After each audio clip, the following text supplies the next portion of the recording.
এইবার আয়েশা বলে, হুজুর আপনি এদিকে তাকান কেন, ওদিকে তাকান কেন, শরবত কেন খান না?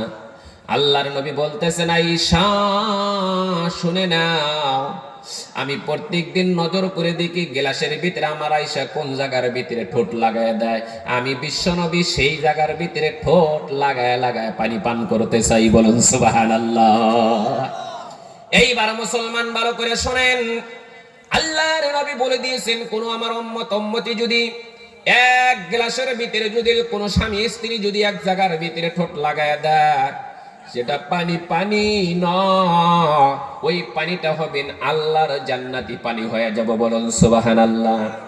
দ্বিতীয় নাম্বার কথা বাবাজি ভালো করে শোনেন, আল্লাহর নবীর কাছে হযরত আয়েশা সিদ্দিকা ছাগলের মাংস খাইতে খাইতে হাড্ডিগুলা দস্তরখানার মধ্যে রেখে দিল।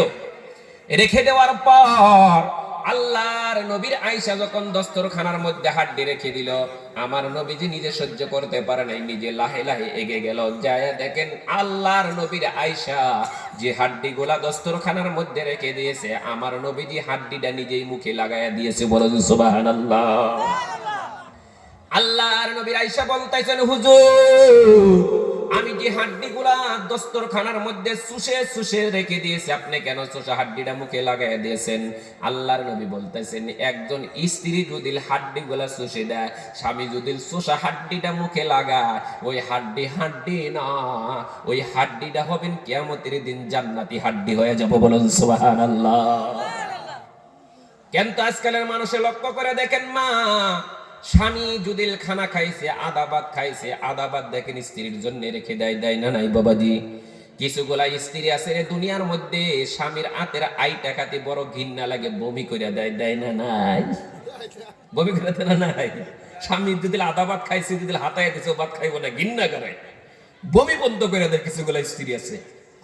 কিন্তু ওই সমস্ত মা বোনদেরকে বলতেছেন, মা তোমরা শুনিয়ে রাখো, স্বামী যদি একটা ভাতের উপর দিয়ে একটু হাতাইয়া দিয়েছে, হাতের তলে যতগুলা ভাত রয়েছে স্ত্রীর জন্য জান্নাত। বলুন সুবহানাল্লাহ। কিন্তু সে ভাতটা খাইতে ঘৃণা করে। সকালে বাবাজি হুজুরদের ওয়াজ শুনলো, সকালে মা বোনেরা বাড়িতে যা বলবো যে ঠিক আছে আপনি আদা ভাত খান আর আদা ভাত আমার নিকে রেখে দেন। স্বামী আদা ভাত খাইছে, খায়া স্ত্রীর জন্য রেখে দিয়েছে। স্ত্রী কিন্তু জীবনেও খাওয়া অভ্যাস নাই, জীবনেও খাই নাই কোনো স্বামীর হাতের একটা ভাত। কিন্তু হুজুরদের কথা শুনে কি করলো, খাইবো। সকালে দেখেন মনে মনে ভাবতেছে না, আদা ভাত খায় যখন স্ত্রীর জন্য আদা ভাত রাইখা দিল, এখন দিয়ে তিনি গেলেন কি তুফানগঞ্জ বাজারে। কি আপনাদের তিনালি বাজার আছে এখানে, আছে না নাই? আপনারা কি করেন, সকালবেলায় বাজারে চলে গেতেছেন। এখন স্ত্রী মনে মনে ভাবতে, স্বামী তো আমার জন্য আদা ভাত রেখে দিয়েছে, এই ভাত আমি কি করবো এখন? এই ভাত আমি খাম না, ঘৃণা করে, বমি করে দেবেন। তখন তো সান্ত্বনা দিছি যে আপনি থিয়ে দেন, আপনি রেখে দেন।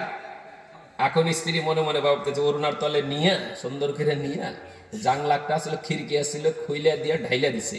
আপনাদের কুচবিহার ডিস্ট্রিক্টে বড় বড় কুত্তা আছে না বাবাজি? কুত্তা গুলা দেখেন খম খম করে এসে দেখেন খানা খা ধরছে না নাই?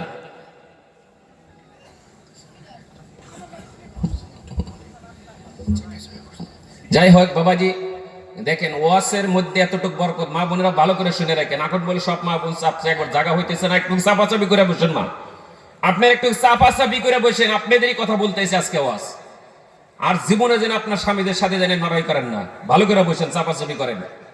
যাই হোক বাবাজি, আদা ভাত খাইছে, আদা ভাত রেখে দিয়েছে, ওই ঢাইলা যে দিল খিড়কি খুলে, কুত্তা এসে খাইলো না নাই?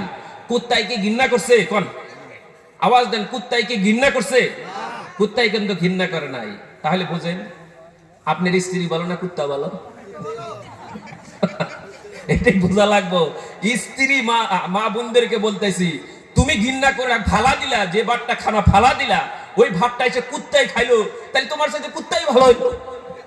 সেই জন্য বলা হয়েছে, মা তোমার স্বামী পাগল থাক, ঘেগা থাক, গুজা থাক, ছোট থাক, তোমার ভাবতে হবে আমার স্বামীর চাইতে সৌন্দর্য পৃথিবীর জমিনে কোনো পুরুষ আল্লাহ পৃথিবীর জমিনে সৃষ্টি করে নাই। বলো সুবহানাল্লাহ। সব চাইতে আমার স্বামী হলো সুন্দর, যদিও কালো থাকে, ভাবতে হবে আমার স্বামী হলো সবচাইতে সুন্দর।